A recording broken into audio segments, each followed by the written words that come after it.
Assalamualaikum adik-adik, selamat ketemu kembali dengan kakak di sini. Masih belajar tentang organisasi kehidupan. Kita sekarang sudah ke sistem organ. Video sebelumnya kita belajar tentang organnya ya, organ-organnya. Nah sekarang organ-organnya itu fungsinya buat apa sih? Nah organ-organ yang melaksanakan fungsi tertentu. Organnya tidak sendirian, tapi banyak organ yang sama-sama bekerja. Oke, kita lihat untuk sistem organ pada hewan ya. Ada sistem organ pada hewan, ada sistem organ pada tumbuhan. Kalau sistem organ pada hewan itu ada sistem pencernaan. Kemarin kita sudah belajar tentang organnya ya. Ada apa saja sih pencernaannya? Ada mulut, ada kerongkongan, ada lambung, ada usus halus, usus besar, dan juga ada anus ya. Nah, kalau sistem pernafasan itu ada apa aja? Kemarin sudah dibahas sebagiannya sama kakak. Ada hidung, ada trakea, bronkus, bronkiolus, ada paru-paru, dan alveolus. Kalau ekskresi itu sistem pengeluaran sisa metabolisme tubuh kita. Ada kulit, ada hati, ada paru, ada ginjal. Paru-paru maksudnya ya. Ini berarti paru-paru.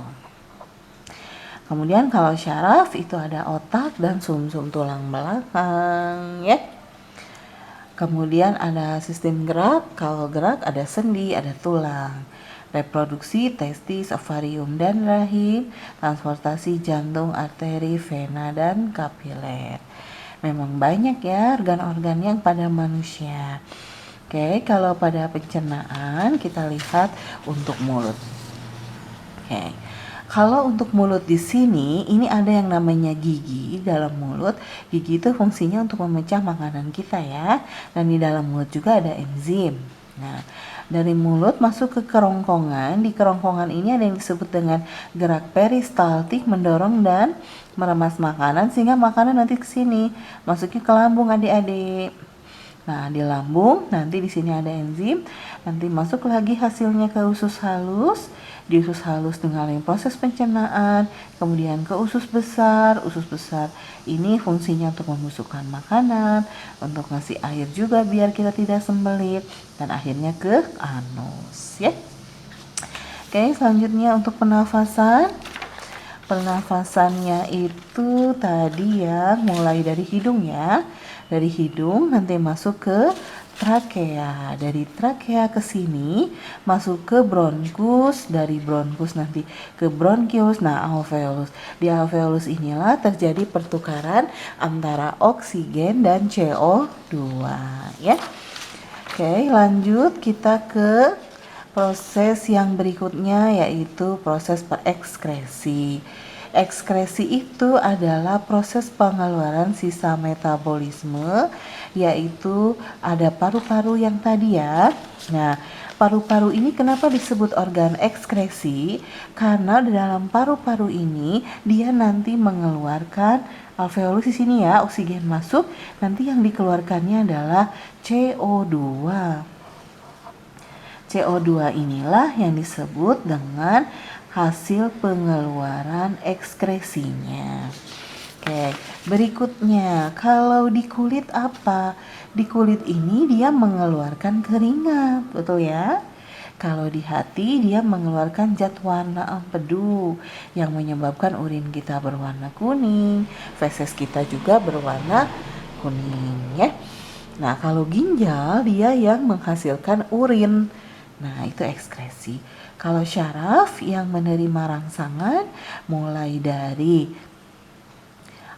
saraf kita ya, nanti akan dicerna di otak, nanti ada yang oleh sumsum tulang belakang, nanti baru ke saraf tepi gitu ya, dan ke organ-organ. Kalau gerak ada sendinya dan juga ada tulang yang untuk menggerakkannya. Kalau reproduksi untuk pria testis, untuk perempuan ovarium dan rahim. Ovarium itu menghasilkan sel telurnya, kalau rahim itu untuk perkembangan embrionya. Nah, di dalam transportasi ada jantung, arteri, vena, dan kapiler. Nah, itu tuh bedanya apa? Kalau jantung dia memompa darah, arteri kalian ingat kata ri, berarti dia membawa darah dari jantung. Berarti kalau vena kebalikan dari arteri. Arteri itu ri dari jantung, kalau vena berarti ke jantung.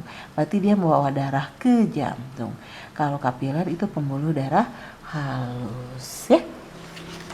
Lanjutkan, untuk sistem organ pada tumbuhan, itu ada apa saja? Kalau sistem organ pada tumbuhan, itu ada pernafasan. Pernafasannya ada stomata, ada lentisel, dan rambut akar. Kalau transportasinya daun batang akar ya. Kalau transpirasi penguapan stomata, kalau gerak akar batang daun ketika dia merespon rangsangan. Misalnya ada cahaya di mana daunnya atau batangnya bergerak mendekati cahaya, ya. Nah, untuk pernafasan kita lihat. Nah, ini yang namanya stomata itu ini ya, Adik-adik. Jadi di sini nih pengeluaran ya untuk daunnya. Kalau lentisel adanya di sini di batangnya. Kalau rambut akar ya di sini di rambut-rambut akar. Itu untuk proses pernafasan pada tumbuhan. Kalau transportasi akar, batang, dan daun, karena yang mengambil air dari atas ke bawah, bawah ke atas, itu oleh akar, oleh batang, oleh daun. Yang di dalamnya ada pengangkut yaitu xilem dan floem. Transpirasi stomata ya, sistem penguapan nanti daun oleh stomata. Dan juga sistem gerak, maksudnya akar, batang, daun kayak gimana? Nih, gravitasi kan di bawah, akar selalu bergerak ke bawah kan? Nah, itu namanya sistem gerak akar, dia akan menuju pusat bumi. Batang, dia selalu bergerak ke atas. Kenapa batang itu tidak ke bawah? Karena batang itu bergerak mendekati cahaya matahari, ya. Daun juga sama. Daun ada yang bergerak, ada kayak putri malu kan daunnya bisa menutup ya ketika kita pegang. Nah, itu yang disebut dengan sistem organ pada tumbuhan. Oke, sekian dari kakak untuk sistem organ pada tumbuhan. Kalau setelah sistem organ, maka akan membentuk yang namanya organisme. Oke, untuk organisasi kehidupan kita cukupkan sekian penjelasannya. Jangan lupa diulang dari video awal sampai video ini ya, untuk lebih jelasnya lagi. Jangan lupa untuk like-nya, komennya, dan share-nya, dan subscribe di Nica Official. Assalamualaikum.